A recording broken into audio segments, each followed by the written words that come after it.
Merci de votre accueil. Merci à vous d'avoir applaudi et d'avoir accueilli nos deux invités, mes deux invités. Et je mesure à cette heure-ci, ce dimanche matin, 3e jour et dernier jour du livre sur la place, je mesure la chance, l'honneur que nous avons, que j'ai d'être à leur côté, aux côtés de ces grandes dames. Et je mesure aussi le stress dans lequel je suis, parce que il ne faudrait pas ne pas être à la hauteur, mais ça me paraîtra assez difficile. Je vais tenter, mesdames, de vous faire parler l'une et l'autre de votre travail, de vos travaux depuis de longues années. Je pense assez facilement, parce que je crois que vous êtes très généreuse, très à l'écoute des autres, de l'autre avec un grand A, et de créer des passerelles, des ponts. Il y en a de nombreux entre vous, malgré vos choix de vie professionnelle différents, malgré vos vies différentes aussi, vos débuts de vie différentes. Je crois qu'il y a eu tout au long de votre trajet des choses qui peuvent vous réunir. Il y a déjà une chose qui vous réunit toutes les deux, c'est les années 1970, le mouvement des femmes.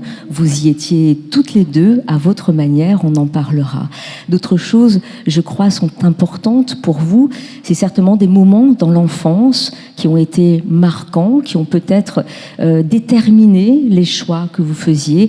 De votre côté, vous, Michel Perrault, la guerre qui a été marquante et qui a marqué la petite fille que vous étiez, la honte que vous avez eue aussi d'être une fille unique dans une famille et de tomber dans une anorexie qui vous a fait effectivement peut-être vous plonger dans les livres d'un côté, mais réfléchir sur la condition dans laquelle vous étiez. Et peut-être que c'est à ce moment-là qu'un début de chemin vers la question des ouvriers, conditions ouvrières, la condition des détenus, et puis des femmes, qui sera votre grand combat et votre grand travail de chercheuse. C'est peut-être à ce moment-là que ça s'est décidé. Nous le verrons, vous nous direz. Et puis il y a aussi votre père, qui, je crois, vous a laissé une grande liberté à une époque où peut-être on ne laissait pas autant de liberté aux femmes. Vous aussi, Nancy Houston, il y a des ruptures, ou en tout cas des moments dans l'enfance qui ont peut-être marqué l'écrivaine que vous allez devenir avec ce premier roman publié en 1981, un passage aussi par l'anorexie, et puis la place du mensonge dans votre vie, puisqu'il y a eu une obligation de mentir, et c'est peut-être ce qui a fait l'écrivaine et la possibilité de faire avec l'irréel, ou de créer des personnages et de travailler avec le mensonge. Mensonge et vérité, je crois que là aussi on pourra poser la question, parce que je crois qu'autant vous êtes à la recherche de la vérité avec l'histoire, Michel Perrault, autant vous naviguez entre les deux, et peut-être de plus en plus vers le réel, Nancy Houston. Beaucoup de choses à dire entre toutes les deux, et puis je crois l'amour de la littérature, l'amour des mots, la langue. Nous parlerons aussi de la langue et de l'exil, et comment on passe d'une langue à une autre, peut-être d'une condition à une autre pour vous, Michel Perrault. Voilà une présentation un peu rapide. J'évite les biographies qui ne servent à rien, qu'on retrouvera dans Wikipédia. Mais j'aimerais vous poser une toute première question. Est-ce votre première rencontre en public? Et je vous regarde, Michel, parce que je sais que vous avez une réponse à nous donner. Ou est-ce que vous vous êtes déjà rencontrés une fois, et quand était-ce?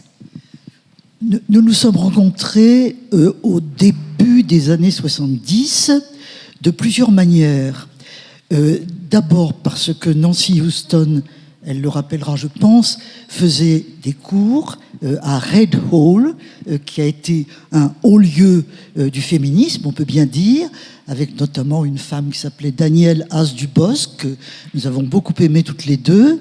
Et puis, nous avions été invités, alors je ne saurais pas donner l'année exacte, par Frédéric Fernet, qui était un journaliste que probablement plus grand monde ne connaît maintenant, mais qui avait une remarquable émission littéraire qui s'appelait Le Bateau Livre.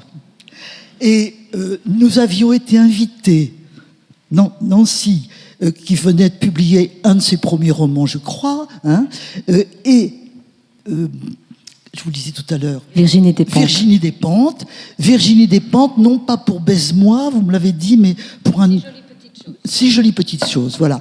Et dans le milieu des années 70, c'était assez hardi, au fond, hein, de réunir Virginie Despentes, de Nancy Houston. Moi, c'était un peu moins hardi, peut-être. Voilà. Et j'en ai gardé un très grand souvenir. Un souvenir... pour moi, un petit peu, pas douloureux, ce serait vraiment un mot excessif, mais idiot. Parce que j'avais donné, dans l'interrogation qu'on nous faisait, la fin du roman de Nancy Houston. Ce roman qui se terminait de manière dramatique, et Nancy n'était pas contente. Vous n'étiez pas contente du tout que j'ai donné la fin du roman. Et Frédéric Fernet m'a dit, vous savez, ça se fait pas hein, de donner la fin d'un roman comme ça. Donc, j'en ai gardé un souvenir. Je me suis dit, mais comme j'ai été ridicule dans cette rencontre. Voilà. Voilà, une de nos premières rencontres. Il y en a eu d'autres. On ne connaissait pas encore le mot de spoiler. Et puis alors, on a eu des rencontres de toutes sortes. Je passe là-dessus. Et puis, nous nous sommes retrouvés toutes les deux, un peu en berrichonne, hein, puisque vous avez une maison par là, et moi d'un autre côté aussi, autour de George Sand, hein, pour la panthéonisation de George Sand. Nous étions tout à fait convaincus toutes les deux que cette femme remarquable méritait bien d'entrer au Panthéon. Ça ne s'est pas fait, un peu parce que les gens de Nohant ont pensé qu'on allait extraire le corps de George Sand du merveilleux cimetière, merveilleux, où elle est, et évidemment, si ça avait été ça, ça aurait été tout à fait répréhensible. Mais heureusement, maintenant, quand on met les gens au Panthéon, on ne les déterre pas nécessairement, en tout cas, et on met des plaques. Et je crois que le mouvement va recommencer pour la panthéonisation de George Sand. Nancy Houston, par rapport justement à votre rencontre, à ces souvenirs ensemble, vous vous rappelez du fait que Michel Perrault avait spolié la fin de votre premier roman? Non, j'avais oublié ce détail, mais c'est vrai que dans ce centre universitaire où je faisais un cours sur la théorie féministe à l'âge de 22 ans et demi, j'étais passionnée par la théorie féministe française, ce qui n'est plus du tout le cas depuis longtemps. Mais j'avais lu Michel Perrault déjà, et je pense que je l'ai fait venir, je l'ai invité une fois à parler à mes étudiantes, et ça c'était donc 1976, 48 ans, presque un demi-siècle. On est censé dire ça ne nous rajeunit pas, mais en fait rien ne nous rajeunit. D'ailleurs, je vois que nous sommes en bonne compagnie, et je vois aussi que c'est l'heure de la messe. Donc c'est très intéressant. Nous sommes ensemble à 11h un dimanche matin pour faire une sorte de rituel pour les valeurs que nous tenons peut-être pour sacrées dans notre époque et notre lieu. Oui, je voudrais ajouter aussi quelque chose, c'est le rôle, mais ça on va sûrement en parler plus longuement, le rôle de Nancy dans la réflexion féministe. Vous avez consacré un très beau livre à Annie Leclerc, qui est parmi vous avez une œuvre immense, Nancy, vraiment magnifique. Et ce livre-là, je l'aime beaucoup, Passion d'Annie Leclerc, que vous avez publié en 2007, je crois, parce que, d'une part, c'est un témoignage d'une amitié très, très importante, formidable, et puis aussi parce que Annie Leclerc, Parole d'Annie Leclerc, ça a été Parole de femme, ça a été un livre important dans la théorie féministe. Merci beaucoup, Michel, de parler de cette influence-là, parce que c'est vrai que parfois je suis légèrement agacée lorsqu'on mentionne pour la 1000e fois ou la 10 000e fois que j'ai été l'élève de Roland Barthes. J'ai été l'élève de Roland Barthes, c'est vrai, pendant 2 ans, quand j'étais petite. Maintenant, j'ai 5 ans de plus que lui à sa mort. Et je pense que lui devrait être fier, là-haut où il est, de dire « j'ai été le prof de Nancy Houston ». Non, mais si je me demande... Je me suis demandé, en réfléchissant à cette rencontre ce matin, je me suis demandé qui je voudrais qu'on mentionne, et je me suis répondu Annie Leclerc. Et c'est vrai qu'elle est oubliée beaucoup aujourd'hui parce que elle incarne une pensée qui est devenue ce qu'on appelle essentialiste. Et c'est un mot que j'exècre. Cette opposition essentialiste-universaliste n'a jamais été ma façon de réfléchir à ces questions. Avec Paroles de femmes d'abord et Hommes et femmes ensuite, c'est des livres qui m'ont influencé profondément, qui m'ont fait réfléchir, qui m'ont aidé aussi à venir à l'écriture. Je l'ai rencontré que vers la fin de sa vie en 2000, donc notre amitié n'a duré comme ça de femme à femme, vraiment joyeuse, que 6 ans, parce qu'elle est décédée en 2006, mais c'est quelqu'un d'inoubliable et que effectivement à qui j'ai tenu à rendre cet hommage, parce que je trouve que sa pensée est injustement écartée, dévalorisée dans notre mouvance des femmes actuelles.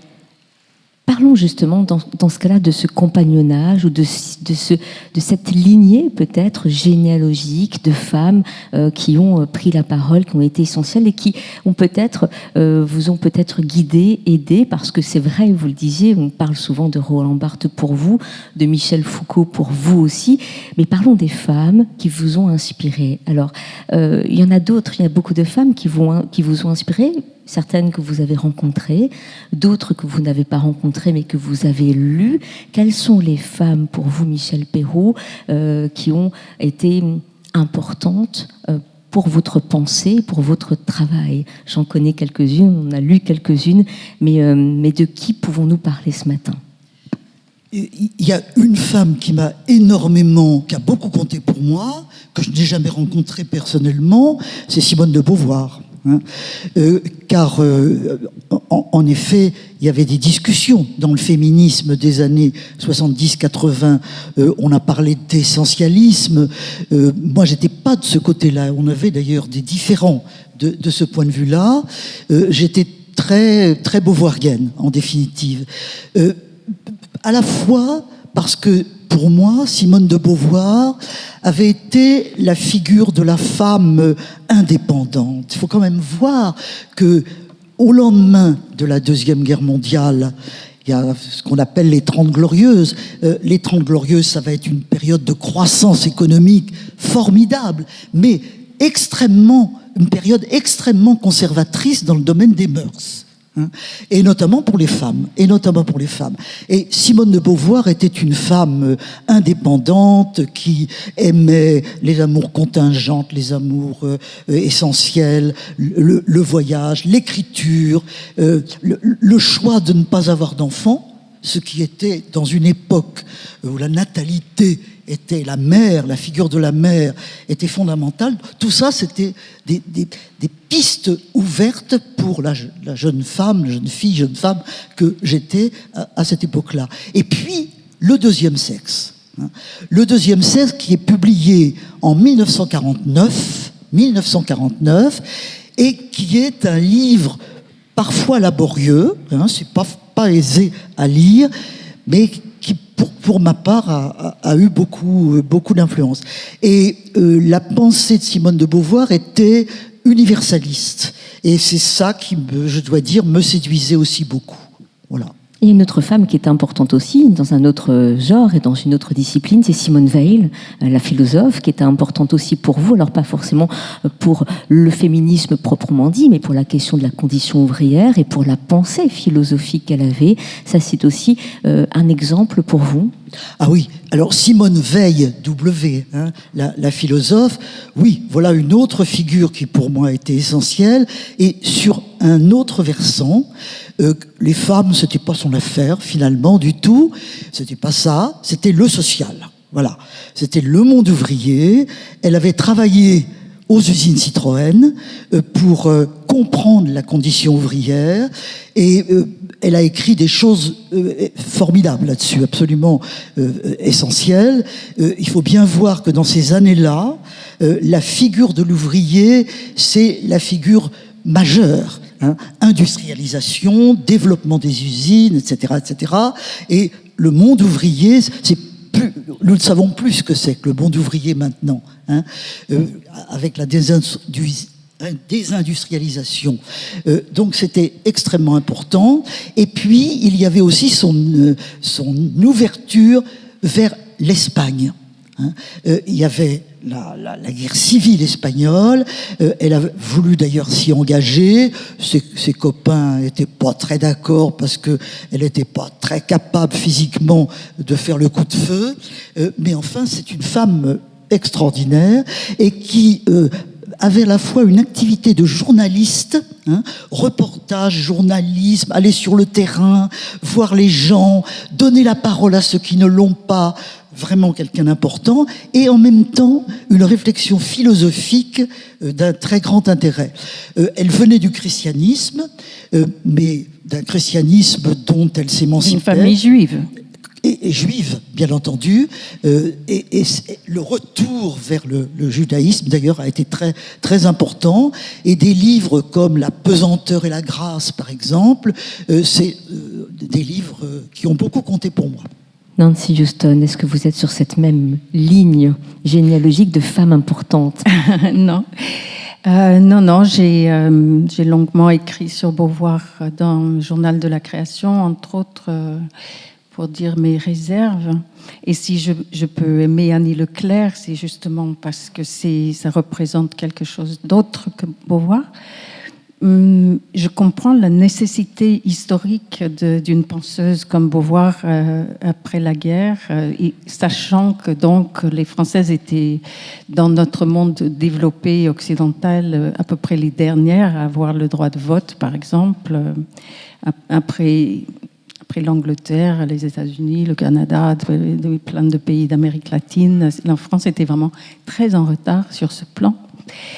Je crois que ce qui me dérange, si je devais le résumer d'une façon un peu nouvelle pour moi, plutôt que de revenir sur sa détestation du corps maternel et sa culpabilisation des mères, ce qui est quand même dommage pour quelqu'un qui incarne la pensée du féminisme, sachant que 95% des femmes deviennent mères, c'est cette idée de l'indépendance, en fait. Je pense que depuis quelques années, nous sommes en train de voir que nous ne sommes pas indépendants. Nous sommes interdépendants. Et avec la terre autour de nous, avec l'air, les éléments, avec les autres animaux, nous faisons partie du règne animal. Si les femmes ont été tellement détestées, tellement infériorisées, c'est qu'elles avaient un aspect animal qui était beaucoup plus flagrant, peut-être, que chez les hommes. Les hommes, peut-être, comme Jean-Paul Sartre, pouvaient faire semblant d'être de purs esprits, de contrôler complètement leur vie, d'être liberté pure, volonté pure, de ne pas être soumis aux nécessités, à ce qu'ils appelaient l'immanence, avec un mot de dégoût. Or, nous sommes tous du côté de l'immanence, puisque nous sommes mortels, nous naissons et nous allons mourir. Nous sommes tous dans une très grande dépendance, pas seulement dans la petite enfance, mais tout au long de notre vie, à l'égard de bien d'autres êtres humains qui fabriquent notre nourriture. C'est facile à oublier quand on vit à l'hôtel tout le temps, comme Simone de Beauvoir et Jean-Paul Sartre, et qu'il y a des gens qui font le ménage pour vous, vous mangez au restaurant, vous buvez au bar, etc. Mais la plupart des êtres humains sur la Terre n'ont pas ce type de privilège, n'ont pas le loisir d'avoir l'illusion d'être indépendants, en fait. Donc, qu'il y ait la nécessité pour les femmes de pouvoir se réaliser, évidemment, je suis d'accord. On ne peut qu'accéder, applaudir quand il y a des progrès dans ce sens. Je pense qu'il y aura toujours un conflit entre la maternité et la réalisation de soi dans certains domaines. Mais je ne suis absolument pas d'accord avec Simone de Beauvoir qui dit on ne peut pas être mère et créer. C'est juste, il y a tellement de contre-exemples dans l'histoire, notamment George Sand, mais il y en a plein d'autres. Je pense peut-être aussi un petit ressentiment, étant donné que ma propre mère a estimé que c'était possible de écarter 3 gamins comme des petites saletés qu'on avait fait par accident et s'éloigner définitivement et pour se réaliser. Mais ça, c'est un peu une boutade. Mais profondément, je pense que c'est important de dire nous ne sommes pas autre chose que des animaux. On est véritablement des animaux, on est soumis aux mêmes lois que les animaux et on n'est pas indépendant du tout. C'est une illusion néfaste de dire qu'on est indépendant. Oui.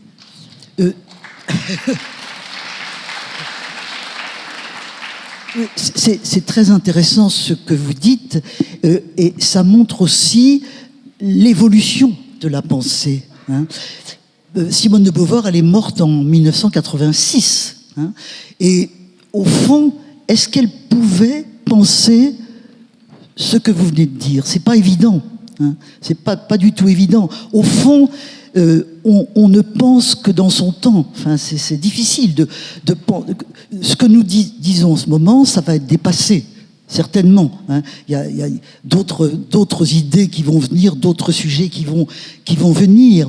Et par exemple, sur la question de la maternité, il est clair que les jeunes femmes, les femmes, n'ont pas suivi Simone de Beauvoir. Elles ne l'ont pas suivi. Il y a eu un désir de maternité qui a été particulièrement important dans ces années-là. C'est quand même les années du baby-boom. Tout à fait. Donc, Simone de Beauvoir, au fond, il fallait choisir. On ne pouvait pas être à la fois mère et écrivaine. Ça, c'était un choix qu'il fallait faire. Mais en définitive, pour elle. Une majorité de Françaises de cette époque-là ont essayé de concilier les deux et ont d'ailleurs élaboré un modèle qui existe moins maintenant, qui était que les Françaises en Europe avaient à la fois le taux de natalité le plus élevé, juste après l'Irlande, et le taux d'activité le plus élevé. Donc, c'est en effet un modèle tout à fait original, qui n'est pas nécessairement un modèle beauvoirien, en effet. Je me rappelle une interview de Marguerite Duras quand elle a donné, quelques mois après la naissance de son fils, un journaliste qui lui tend le micro en disant « Alors, Marguerite Duras, mère de famille ?» Et elle a dit « Pourquoi de famille ? Mère !» C'est un des très beaux mots, le mot mère. Mais je voudrais alors donc, excusez-moi d'aller chercher un peu justement dans l'enfance et dans la question de la maternité, puisqu'on en parle, on va y rester un tout petit peu, puisqu'il en est aussi question. Alors, qui dit maternité, enfin, je dis enfance, et je voudrais qu'on aille dans l'enfance pour toutes les deux, et notamment à travers votre livre, Nancy Houston, Francia, dernier roman que je trouve particulier au milieu de votre œuvre qui est très diverse entre récits, romans, poésie, depuis 1981 maintenant. Dans celui-ci, il y a quelque chose de la parole d'une femme qui est née homme, Francia, qui est née Ruben, qui est née petit garçon. Mais vous donnez aussi qui est prostituée à Paris. Vous allez nous raconter en quelques mots comment c'est arrivé, cette histoire, parce que là aussi, vous faites preuve presque d'enquête ou d'écoute, voire même peut-être d'historienne contemporaine, si je peux me permettre comme ça, parce que vous êtes allé observer sur des lieux avant d'écrire, mais vous donnez aussi la parole aux hommes qui vont en une journée fréquenter Francia. Et il y a une troisième personne qui est vous, pour la première fois, en tant qu'écrivaine, où vous incrustez au milieu de vos personnages. Je crois que vous ne l'aviez encore jamais fait. C'est peut-être là encore mélanger réel et irréel. Mais l'enfance dans tout ça, c'est que chaque histoire, chaque personne, on sent bien qu'elle est déterminée par quelque chose de la famille et de l'enfance, et que ce soit la honte, le doute, le manque, le malaise dans son corps ou dans sa religion ou dans sa famille ou dans sa façon d'être aux autres, est souvent déterminé par l'enfance ou par la mère ou le père. Est-ce que je l'ai bien lu? Est-ce que c'est ça aussi que vous questionnez dans ce livre, ce qui se passe très tôt dans notre enfance qui va déterminer toute notre vie? Pour moi, c'est un truisme. C'est un truisme, c'est pas même intéressant de le dire. Évidemment, on est influencé par son enfance. Ça n'est pas, rien n'est mathématiquement déterminé, si vous voulez. Je suis un peu gênée par cette opposition entre le réel et l'imaginaire. Je ne pense pas qu'il existe un réel humain qui soit libre d'imaginaire. Dans notre façon de nommer les choses, de raconter l'histoire.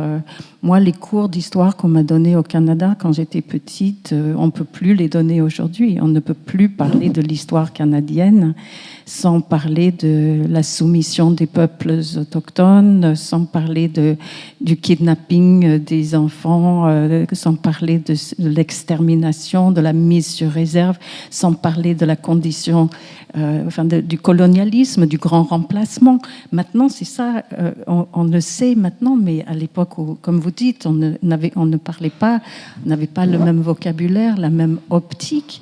Notre vie est toute imprégnée d'imaginaire de A jusqu'à Z. Si vous passez par... J'ai raconté cette anecdote, j'étais à côté de l'église tout à l'heure, j'ai vu la rue du mort qui trompe, et je me suis dit, ça doit être un horrible mort qui a fait une trahison quelconque, qui a menti, qui a essayé de conquérir, je sais pas. Et je regarde dans mon téléphone, on me dit que c'était une enseigne d'hôtellerie avec un mort qui avait une trompette. Et voilà, c'est ça, le mort qui trompe. Mais voilà, nous sommes des créatures d'imaginaire. Donc, je ne peux pas dire ça c'est réel et ça c'est pas réel. Nous prenons les livres que nous lisons en nous, qu'il s'agisse des livres d'histoire ou des livres de fiction. Vous êtes tous des grands consommateurs de romans. Vous êtes composés aussi, vous portez en vous les personnages des romans que vous avez lus depuis tout petit. Ça fait partie de notre identité. Donc, on n'a pas une identité indépendante de tout ce qu'on a absorbé. Et vous écrivez même que souvent nos rêves sont plus réels que le réel. Écrivez-vous aussi dans Francia. Donc, dans Francia, l'important pour moi, c'était de montrer cette diversité incroyable de la clientèle. Parce que c'est une autre preuve, si besoin en était, qu'il y a une différence des sexes. Je suis frappée, j'ai lu S'engager en historienne, et puis j'ai relu aussi votre livre sur être historienne des femmes. Je suis très frappée, comme dans celui-ci, S'engager en historienne, il est beaucoup question des guerres et des impacts des différentes guerres sur l'histoire de votre famille. Et donc, déjà les souvenirs de la Commune dans le passé, et ensuite la Première Guerre, la Seconde Guerre, qui vont marquer vraiment de façon importante. Et dans l'autre livre, il n'est jamais question de la guerre, alors que, pour moi, c'est un des indices un peu flagrants de la différence des sexes, c'est que 99,99% des soldats sont des hommes. Moi, j'habite à côté du Père-Lachaise.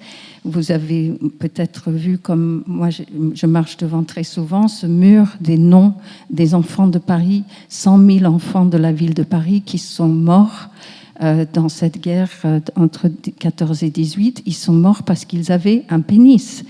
Ils sont morts parce que c'était des garçons. C'était pas des filles, c'était des garçons. J'ai encore assisté récemment à une interview ou un rappel en documentaire. Peut-être que c'était Simone Veil, l'autre, à qui on est redevable de la loi sur l'avortement, sur l'IVG, et qui disait, mais est-ce que vous, disant à un homme, est-ce que vous avez le souvenir de quelqu'un qui légifère sur votre corps, sur le corps des hommes? Et le monsieur dit, un exemple. Il n'y a pas d'exemple qui me vienne à l'esprit. Ben c'est ça, un exemple qui vient à l'esprit, c'est qu'on vous envoie à la guerre. On vous envoie à la guerre. Et ça, c'est décider de ce que devient votre corps. Et les clients des prostituées sont hommes à 100% dans le monde entier. D'accord? Donc, c'est pas pour dire les horribles hommes, etc. C'est dire il y a une différence des sexes. Et c'est hello. Donc, j'ai fait 17 clients. Francia a reçu 17 clients ce jour-là. Elle a fait 14, elle a refusé 3. C'est une bonne journée pour elle parce que de nos jours, à cause de la loi Hollande, c'est difficile d'en faire autant. On va pas entrer dans trop de détails, mais je voulais juste dire ça. Parfois, quand j'ai fait des rencontres en librairie autour de ce livre, on m'a dit, mais donc vous avez interrogé des femmes travailleuses du sexe, est-ce que vous avez rencontré des clients aussi? Et j'ai dit, mais madame, nous rencontrons tous les jours des clients. Tous les jours. C'est quand on demande aux femmes travailleuses du sexe qui sont les clients, elles disent toute la même chose. C'est tout le monde. Et donc, j'ai simplement fait une sorte de panoplie, qui est une mosaïque de la société française d'aujourd'hui. Il n'y a aucun jugement. C'est tout le monde. Ils sont très différents les uns des autres. Il y en a qui sont sympas, il y en a qui sont antipathiques, mais voilà. C'est un truc que j'ai tenu à mettre le focal là-dessus parce que quand on parle de prostitution, on fait comme s'il s'agissait de sexualité féminine. Il ne s'agit pas de sexualité féminine dans la prostitution. Il s'agit de sexualité masculine.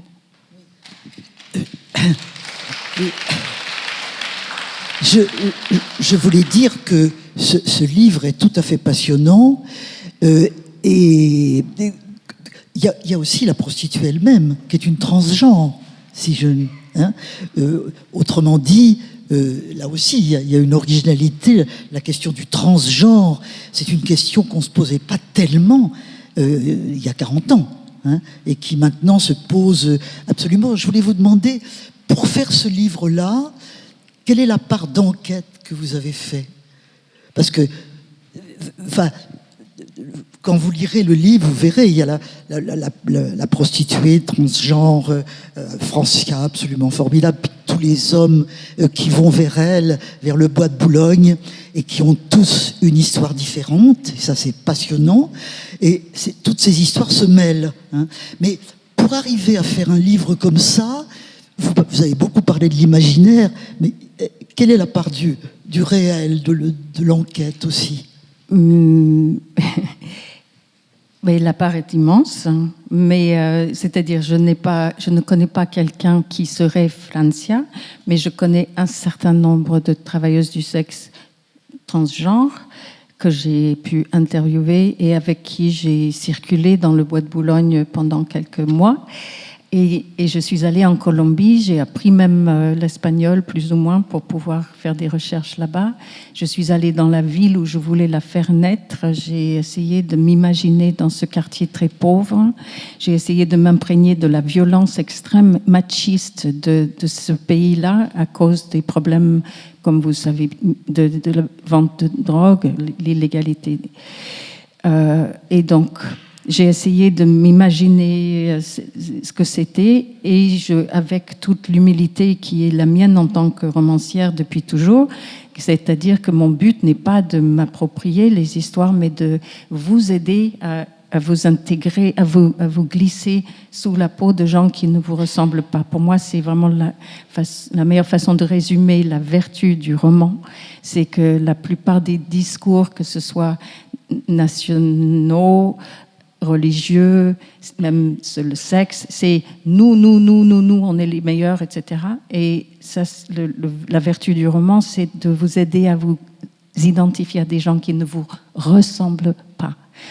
Donc, je pense que pour ma part, je n'aurais pas pu vivre dans un corps, pendant 2 ans, dans un corps de femme cis.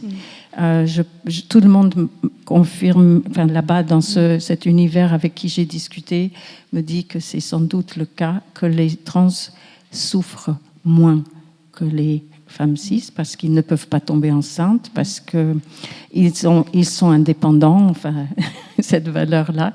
Il n'y a pas de proxénète, etc.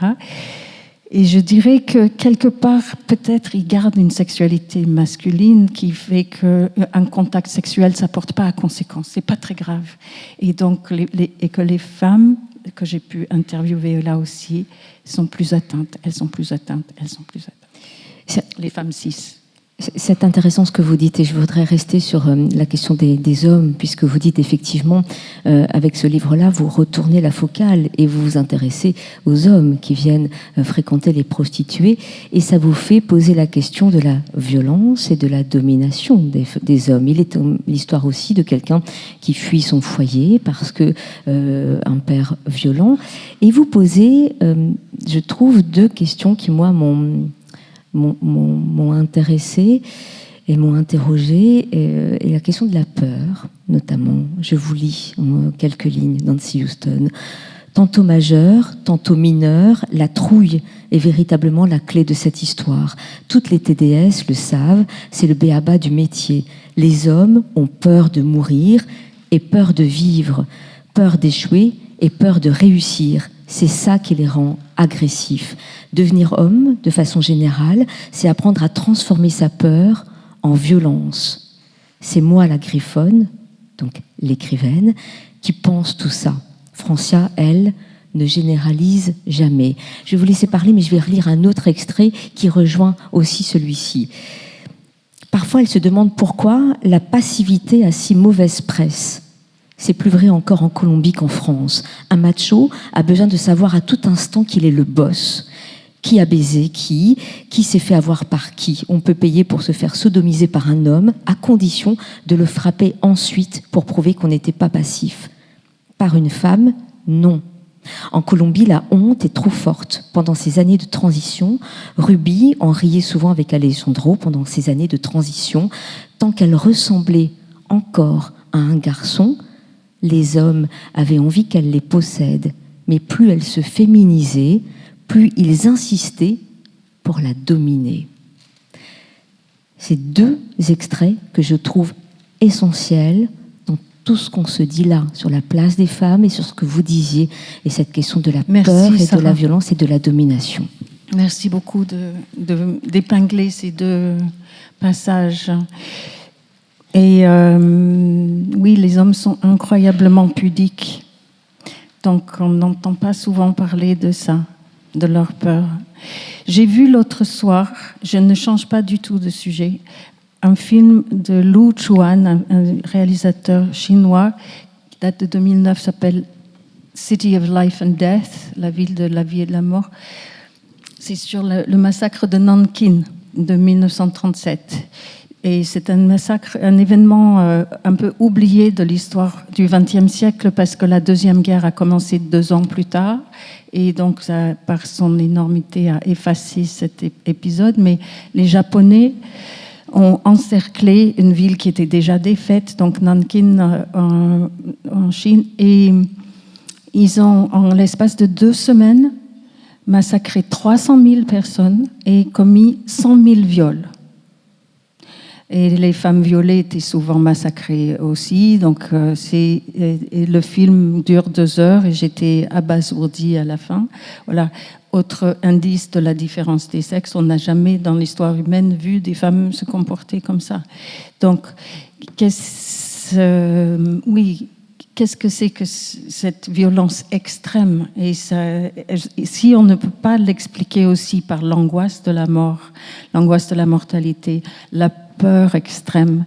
Moi, j'ai plusieurs témoignages d'hommes aussi, mais c'est vraiment à eux de commencer à parler de ça, du fait qu'aller à la guerre ensemble, c'est excitant. Sinon, ça ne marcherait pas. Ils continuent en ce moment, dans combien de pays dans le monde les hommes sont en guerre.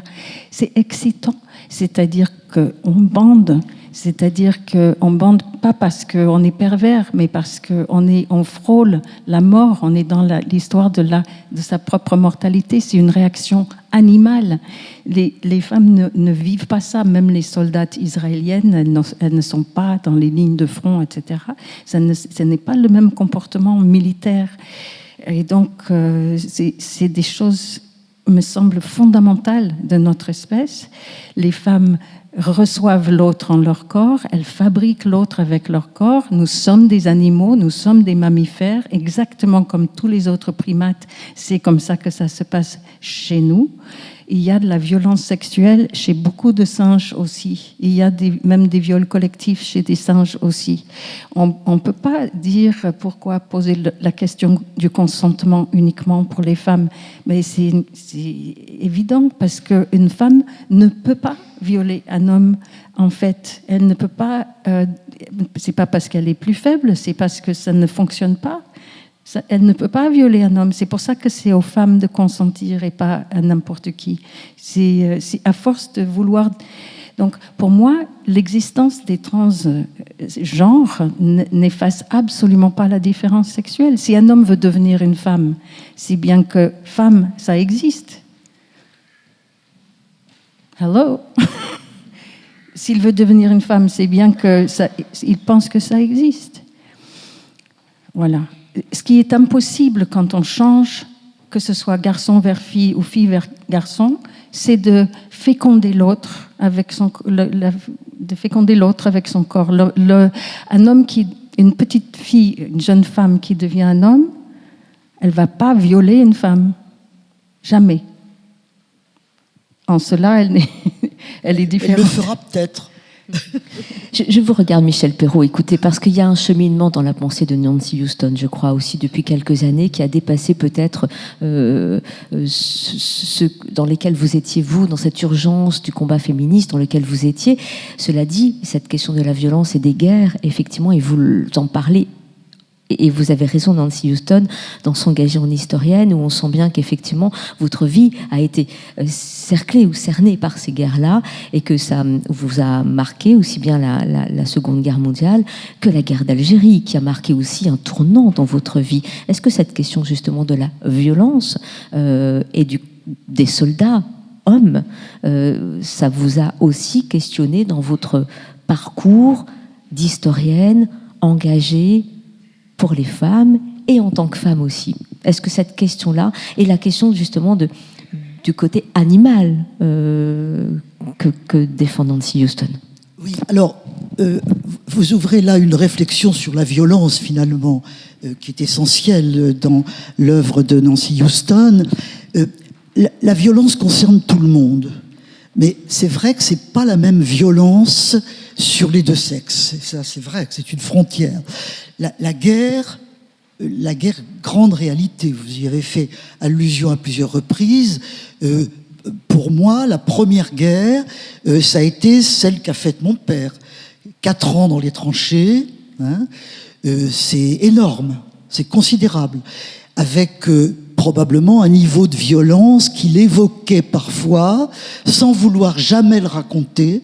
Je n'ai jamais pu obtenir de mon père, alors que je lui demandais, et il commençait, et puis il me disait « Oh non, écoute, non, on laisse ça. » Voilà.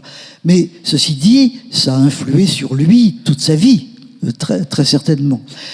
Et puis la Deuxième Guerre, n'en parlons pas. Donc, ça serait trop long.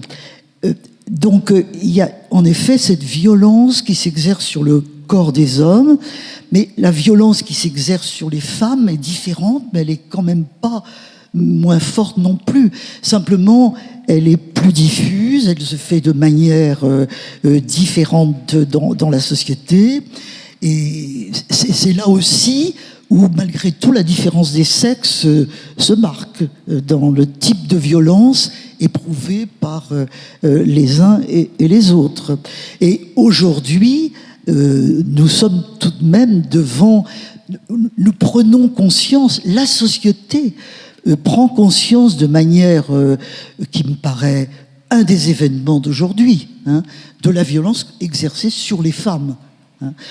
Si vous regardez le procès de Hazan, je crois que c'est ça le nom du lieu, avec Gisèle Pénicaud, Geneviève, ouais. C'est quand même inimaginable. C'est absolument incroyable comme forme de violence.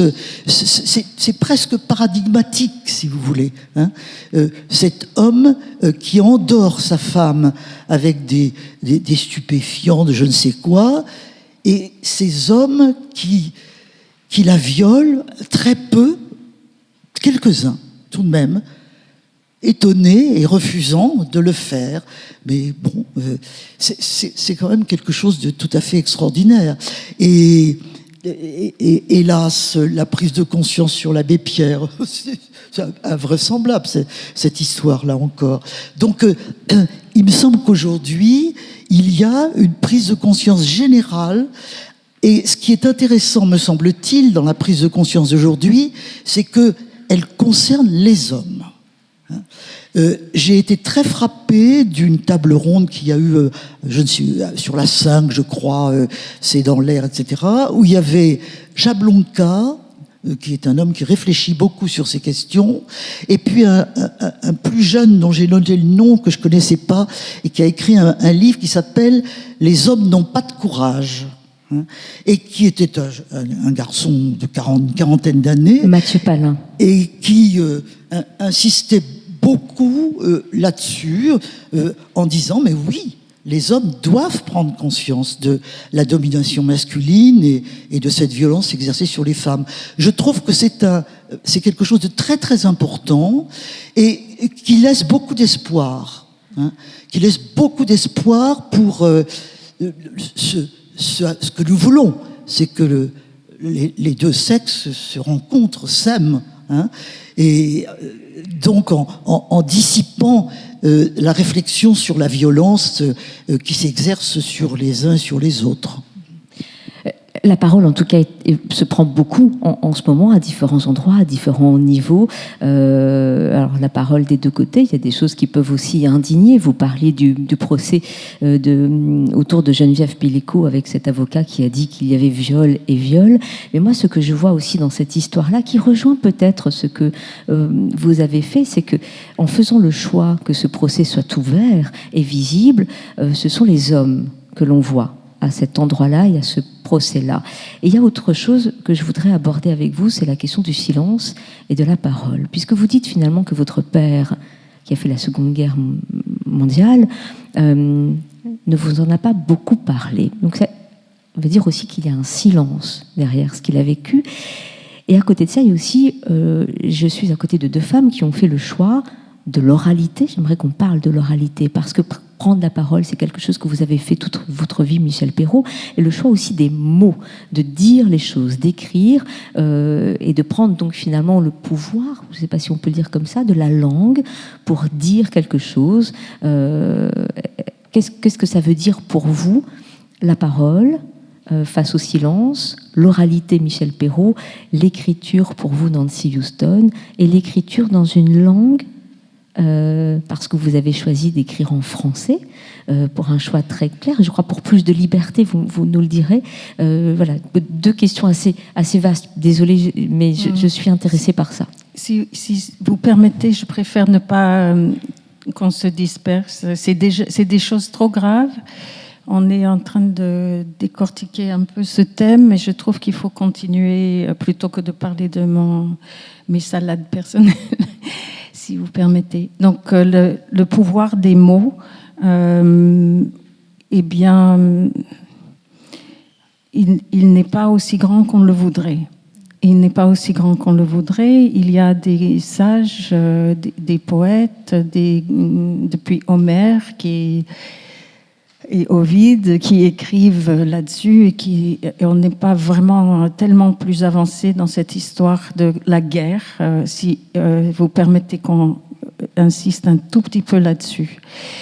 Il me semble que insister comme on le fait en ce moment en France et dans d'autres pays sur le fait qu'il ne faut pas assigner un sexe à l'enfant à la naissance, c'est de la poudre aux yeux.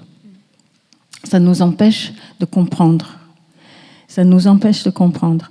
J'ai pris Libé hier dans le train, j'ai tourné les pages. Les 4 premières pages, c'est sur l'Iran et l'oppression des femmes par les hommes, les talibans. Enfin, ensuite, il y a eu quelques pages sur l'histoire de Mazan. Donc ça, c'est... on tombe des nues, je sais pas, on n'arrête pas de tomber des nues Pour l'abbé Pierre, On tombe des nues, il y a eu l'histoire des jeunes, des mineurs qui ont été enfermés dans Seine-Saint-Denis, dans des appartements, et les hommes leur sont passés dessus, ça a été payé, enfin, des filles qui ont juste été transformées en esclaves sexuels.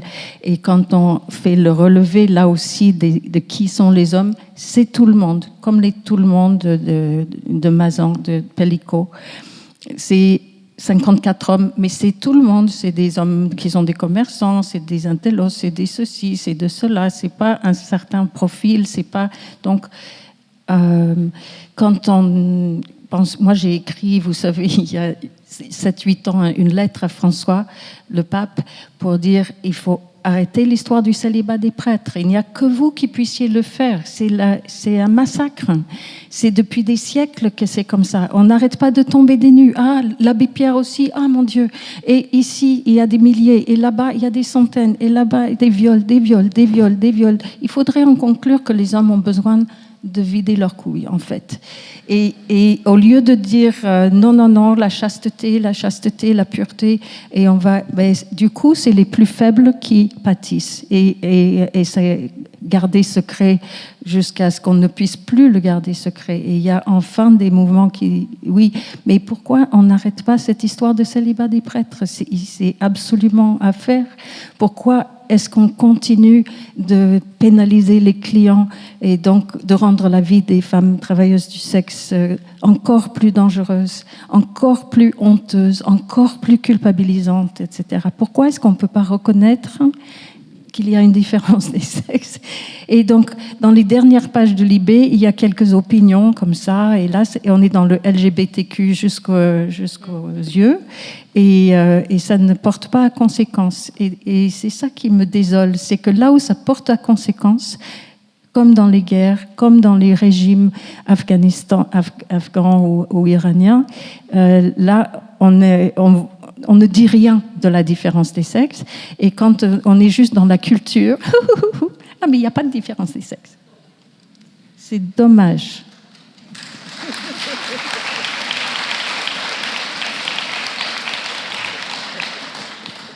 Oui. Moi, je voudrais revenir un instant sur le silence dont vous parliez.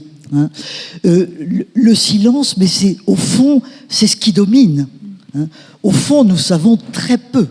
Nous savons très peu des gens qui nous ont précédés, nous savons très peu des gens qui nous entourent. Le silence est la dominante. Hein. Et au fond, romancière ou historienne, différemment bien sûr, on passe notre temps à essayer de saisir des voix, hein, de les faire émerger, de comprendre ce qui n'a pas été dit. Hein. Et c'est un petit peu ça au fond. Le roman, d'une certaine manière, et l'histoire aussi. Faire l'histoire des femmes, par exemple, ça n'existait guère. Hein, sauf s'il y avait des biographies, mais les femmes dans leur ensemble, on n'en parlait pas beaucoup tout de même. Donc, saisir leurs paroles, les faire émerger, c'est très important, comme c'est très important d'entendre les hommes et les désirs des hommes pour les femmes, bien sûr. C'est en effet très important. Le silence, la parole, les mots, hein, et comment émergent les mots aussi. Hein. C'est très intéressant de voir un vocable arriver. Par exemple, l'histoire du mot féminicide. Pourquoi est-ce que ça arrive maintenant et que l'on nomme depuis peu quelque chose qui existait tout de même depuis longtemps? Voilà, ce sont des sujets qui intéressent l'historienne et la romancière, bien sûr. Je vous regarde, je vous ai lu, je vous écoute. Il y a évidemment des choses qui sont de la colère, je pense, j'imagine, Nancy Houston. Quelle est la place pour la consolation? Parce qu'il est question aussi de consolation. François rentre de temps en temps dans une église pour se consoler. Elle a aussi une grand-mère qui a été un peu consolatrice, ou peut-être qui a tissé des choses, des liens pour elle. On trouve aussi des endroits dans la vie, dans la littérature, qui sont de l'ordre de la consolation quand le monde est si violent, parce que c'est de ça dont vous parlez aussi. Vous écrivez à quel endroit? Est-ce que c'est de l'ordre de la consolation ou de la colère? Et pardon si ma question est un peu idiote.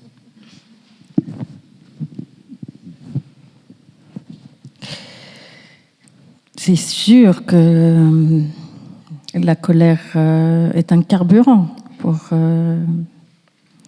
moi comme pour beaucoup d'autres. Mais je pense que la chose la plus surprenante pour moi dans la recherche pour ce livre-là, sachant que ça vient après un travail sur Grisalie d'Israël, qui était cette magnifique écrivaine, poétesse, peintre et prostituée suisse qui a vécu jusqu'à 2005 et qui a beaucoup changé effectivement ma façon de réfléchir à tout ça.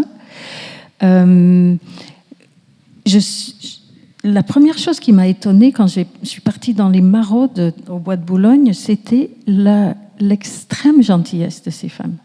Mais pas mièvres, pas du tout mièvres, mais drôles. Elles ont la niaque, quoi. Et je les trouve, comparées aux Parisiens moyens qu'on peut croiser dans la rue ou dans les transports en commun, elles étaient tellement plus franches et chouettes, et voilà, ça m'a interpellée.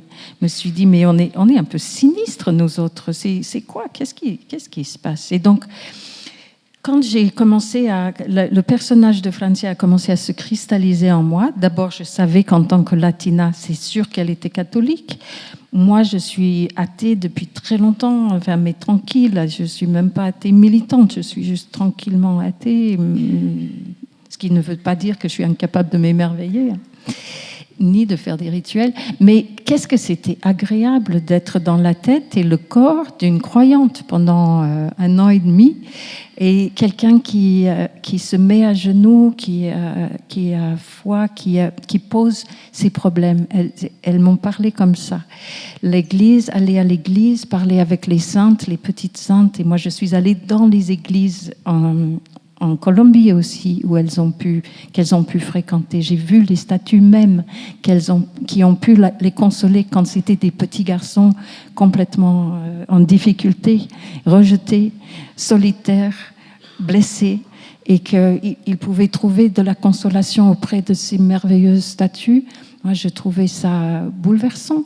Et donc, j'ai essayé d'attraper un peu de consolation, moi aussi. C'est à ça que sert l'écriture aussi.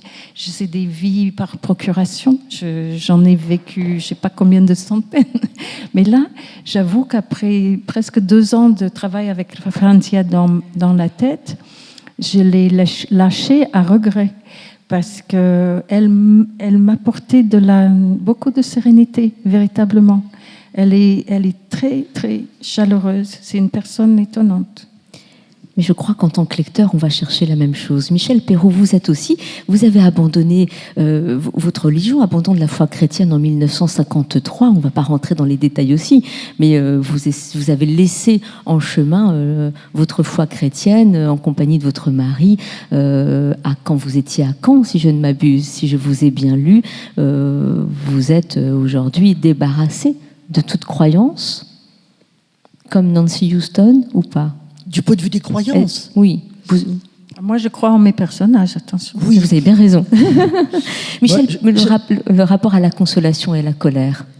Alors, je vais répondre à votre question, puis je voudrais faire une remarque sur tout ça.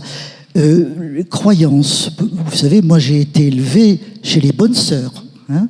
J'étais dans un collège de religieuses, et j'ai adhéré à ça beaucoup, de manière mystique même. Hein. Mais au lendemain de la guerre, que j'ai vécu, j'étais en seconde quand même au moment de la guerre. Enfin, et tout ça, ça s'est déchiré.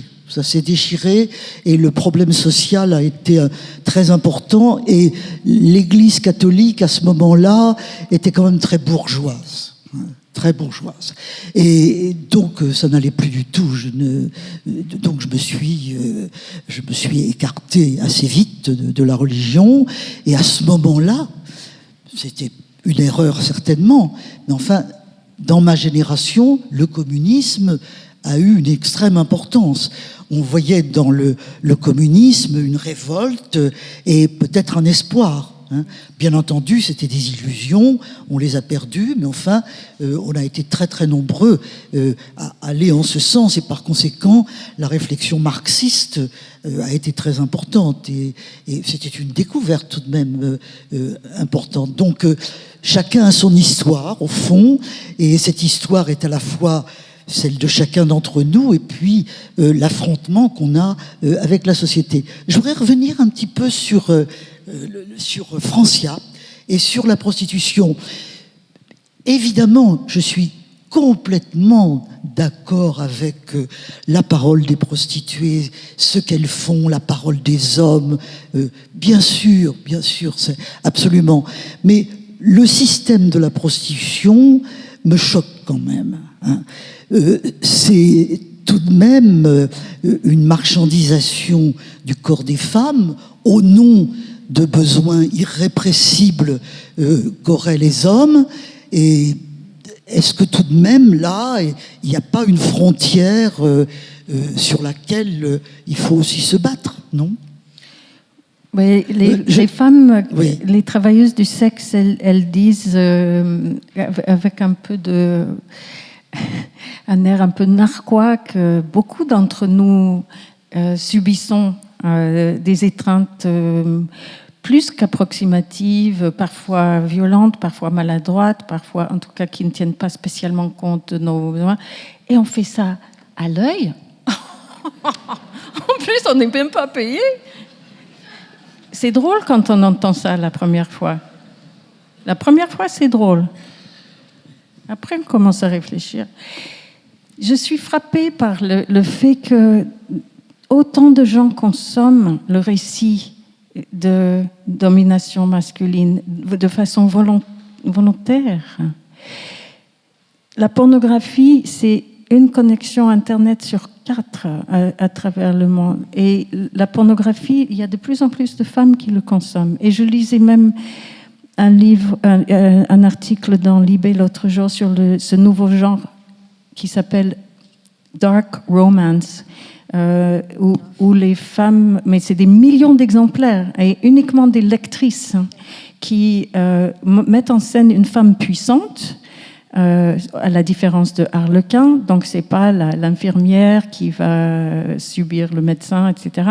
C'est une femme qui est chef d'entreprise, par exemple, ou qui a une position puissante dans un bureau, et qui va rencontrer quelqu'un qui est extrêmement dur et violent, enfin, qui va la soumettre, etc.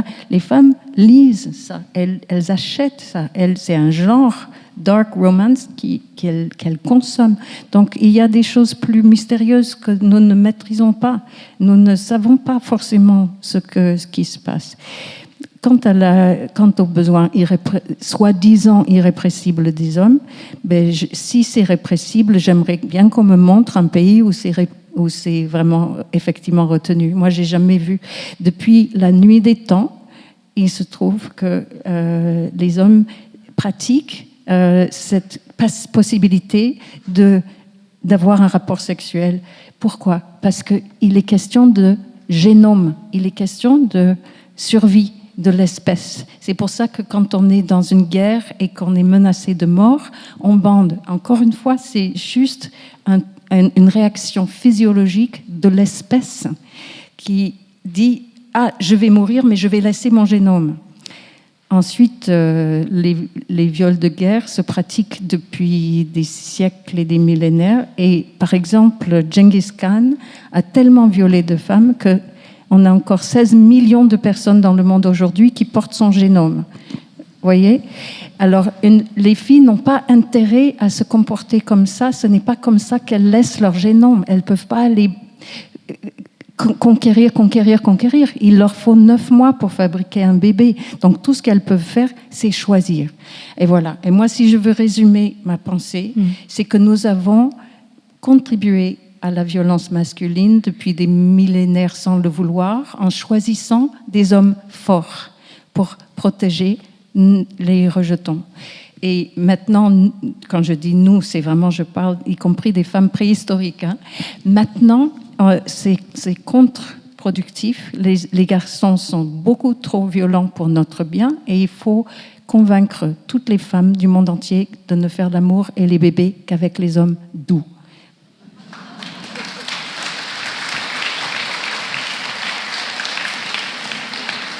Moi, ça me va bien cette pensée.